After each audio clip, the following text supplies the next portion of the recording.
a channel that focuses on macroeconomics and current trends. If you like the content, please like and subscribe. It really helps the channel. Now onto the news.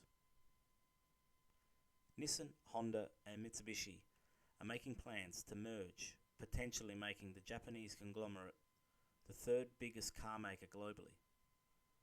Nissan and Mitsubishi have been part-owned for a while now by Renault, which itself has some state backing by the French government. Electric vehicles, economies of scale, and sharing of resources to reduce costs are the key catalysts for this merger. Out of the three makers, only Nissan has had some experience building and developing batteries, with products like the Nissan Leaf having a somewhat success. The Japanese are quite nationalistic when it comes to ownership, so it might suit them well to have a globally competitive player so they can compete with the likes of Volkswagen and other rivals. One of the most important current trends for 2025 will be the United States' aggressive proposal of imposing tariffs to leading economic countries. Depending on what country you are in, the effects can be minor or devastating. Let's have a look at some of these now, starting with Mexico. Mexico has a trade surplus with the United States of approximately 131 billion US dollars. Total trade between the two countries is in the $855 billion range. Most of Mexico's exports, 84% in fact, go to the United States in the form of manufactured products, including machinery, metallic parts, and automobiles. On the flip side, the US has a trade deficit with Mexico and exports approximately 323 billion, making it the number 2 global export country after China, which makes this an ever-increasing relationship. Electronics, nuclear reactors, mineral oils, non-passenger vehicles make up the bulk of these exports for the US. The proposed tariffs on Mexico from the US include 25% on Mexico imported goods across the board to any products flowing into the US. The US, as previously mentioned, is a 70% consumer-focused economy. Most of the goods imported are made in China in the big box stores. Where the US could suffer is in the auto sector and agricultural supply chains, where a big number of cars and produce is sold in the US are imported from Mexico. Most other goods could be imported directly from China. The US is self-reliant on crude oil and therefore is energy independent, which is a major plus. In response, there are proposed tariffs on the US from Mexico. They include a 15 to 35% tariff on apparel categories. This is an indirect tax. It mainly protects Mexico from China rather than the US. However, it also avoids US e-commerce companies such as Amazon to gain from the geographic vicinity and so-called border dumping practices. This could impact the electronic retailer space so that the 321 provisions in US trade law no longer being allowed to be used. Next is the US-China trade situation. Another important relationship that matters, as both countries together trade $758 billion a year. Currently, the US is again having an annual trade deficit of over $363 billion annually.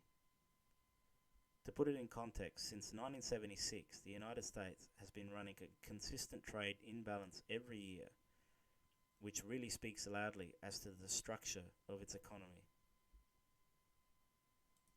President-elect Trump has announced a 10% tariff on all products coming through to the US from China, and depending on what type of industries, it may be a plus or negative for the US. For example, retail kids' toys come directly from China. That alone is a $29 billion sector. This will no doubt increase consumer prices for these goods. President-elect Trump has announced a 10% tariff on all products coming through to the US from China, and depending on what type of industries, it may be a plus or negative for the US. For example, retail kids' toys come directly from China, which itself is a $29 billion sector alone. So this will increase consumer prices for these goods, unless the US can negotiate with Mexico or Canada to produce these goods there. Another sector is the Chinese electronics market, which is $125 billion worth of export annually to the US. These include smartphone exports, TVs, laptops, etc. Another important sector is the furniture business, which is another $30 billion export industry. So increasing tariffs there will cause price spikes, as these items are bulkier than electronic goods, and therefore shipping holding costs are likely to rise. On this news, China has already responded by placing several well-known companies on a control list of their own. For example, US companies in the tech and IR space have already been added to the control list, including Nvidia, with others to follow depending whether further tariffs materialize. It is important to note, it often seems that Trump is initiating these trade tariffs, but China already has a 58.3% import tariff on most of the US traded goods. So rhetoric comes from both sides, but in a slowing global economy, will they really impose further restrictions to growth?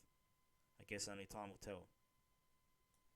Ultimately, trade wars are bad for globalization, but can benefit individual countries in the long term.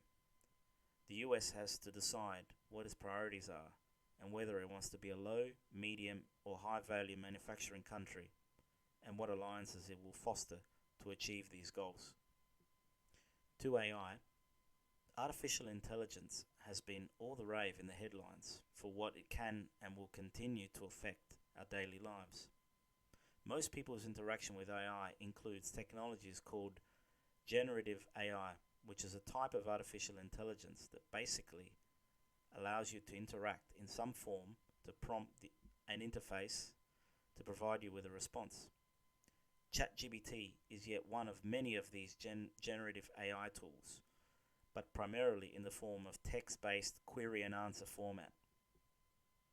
These Gen AI tools run on what is called an LLM, or Large Language Model, which is a machine learning device running in the background, usually connected to a data center or one of the big tech companies' infrastructure, as these models require enormous data sets to work with to provide responses.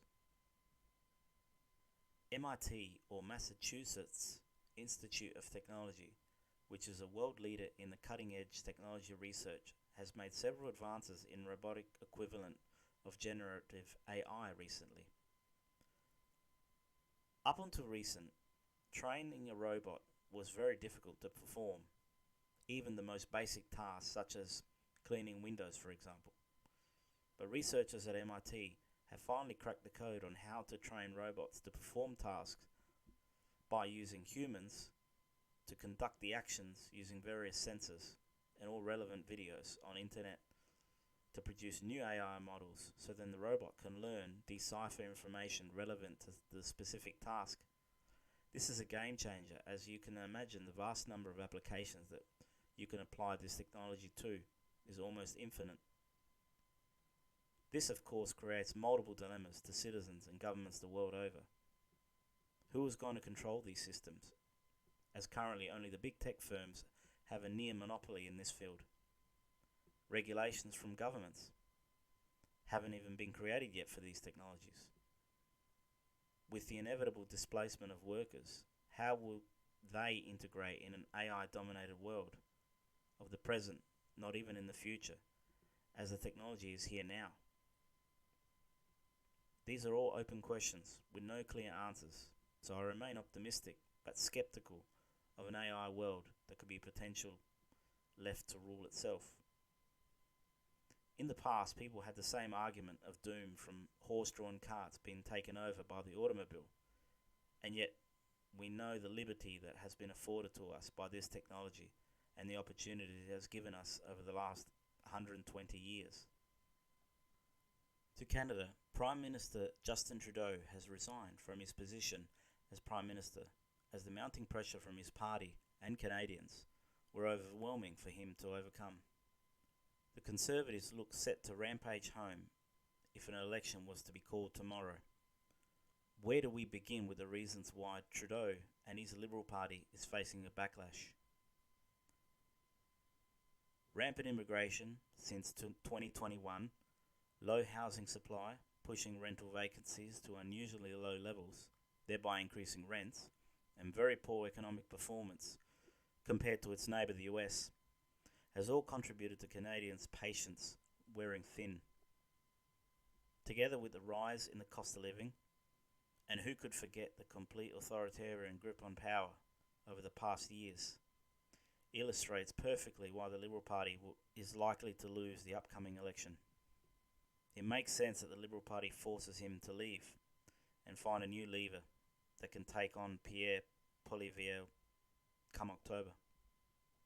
Well, that's all, people, for this episode. Many thanks for watching.